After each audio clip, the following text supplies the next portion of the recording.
There you go. Normally I can't hear myself. Yeah. And the music. I love it. Well, let's kick off the Car Clinic theme, and we'll take off with the show.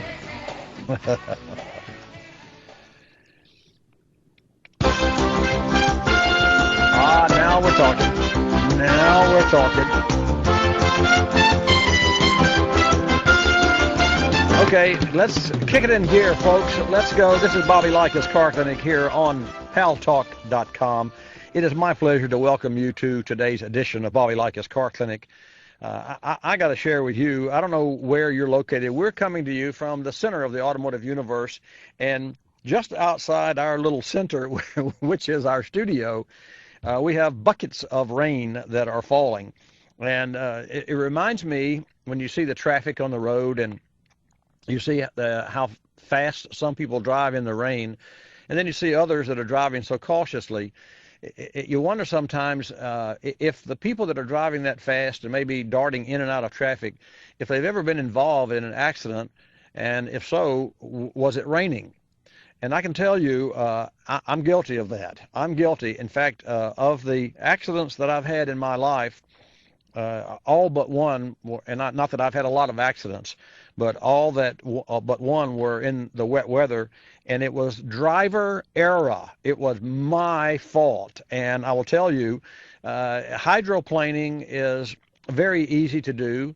And when you think about tires on your car, the only control that you have with a tire is the patch, the tire's patch. And a tire patch is about the size in a normal car, say a 225, 15, a 65 tire, a tire that's on a standard, say a Lincoln Continental or a Chevrolet Caprice. Those tire patches, that's the contact with the tire on the road, is equal to a man's 10.5 shoe. And you think about that, and all you have to do is go out and look at your car. Well, not right now, especially if it's raining and pouring down like it is where we live.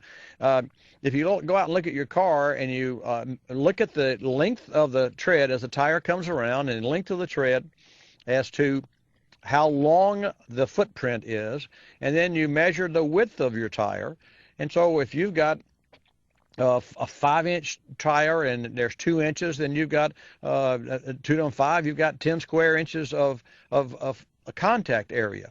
And if you look at the bottom of a shoe, that's about equal to the shoe. So just think you're driving down the road 40, 50 miles an hour or whatever speed, 10 miles an hour, and your car is supported by the equal patch, that's contact with the road to a man's 4 of a man's shoes, size 10.5. So when you think about that, it makes you maybe pause and say, gosh, am I getting the right contact? And what is that called? It's called patch. It's the tire patch. And I know you've seen on television commercials where Michelin Tire Company will drive over glass, and they have the camera under glass, and the glass is wet, and it shows the tread pattern through tires. Well, that's a very informative as to how the water is excavated from the tire. And when I say excavated, a slick tire, like race cars use, of course, they don't drive race cars in the rain. And if they do, like the Formula One cars or the open wheel racers and those road courses, Le Mans and those other very sophisticated events, though they use a rain tire. So it's a combination of deeply grooved tires that channel the water away from the patch, hoping that each little patch will suck its way and attach itself to the road. But when you think about a car going 50 miles an hour, there's not a lot of time for each patch to touch the road and adhere to the road. Well, it never does adhere. It just has the weight of the car. And then as you drive, the faster you drive, and then the harder it is for the tire to excavate the more an increased amount of water. And also, the harder it is for that tire to get a good bite into the road. So I know that you've all perhaps spun a rear tire in the rain or in the snow, and you know exactly where I'm going here. And the point that I'm trying to make is that there's not a lot that you can do to increase the downforce. Well, there's nothing you can do to increase the downforce.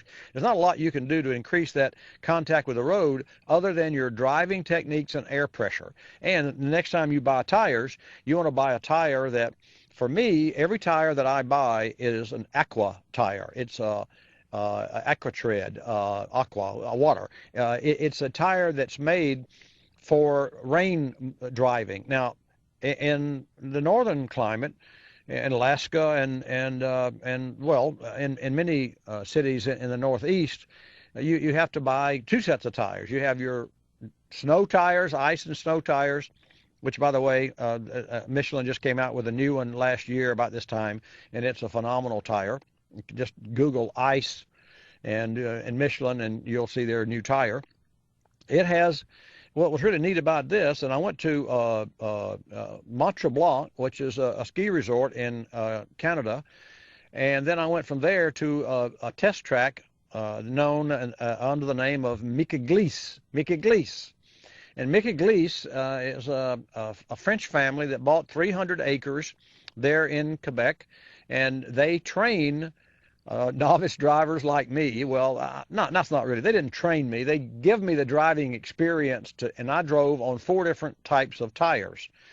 And ironically, I hadn't really thought about tires until I got on the air, and I just drove in from another appointment, and it's pouring down rain, so I thought I would share this with you. So I was able to drive and allowed to drive 4 different makes of cars I'm sorry, 4 Volvos, same make of car, with 4 different makes of tires, each one equipped with different tires.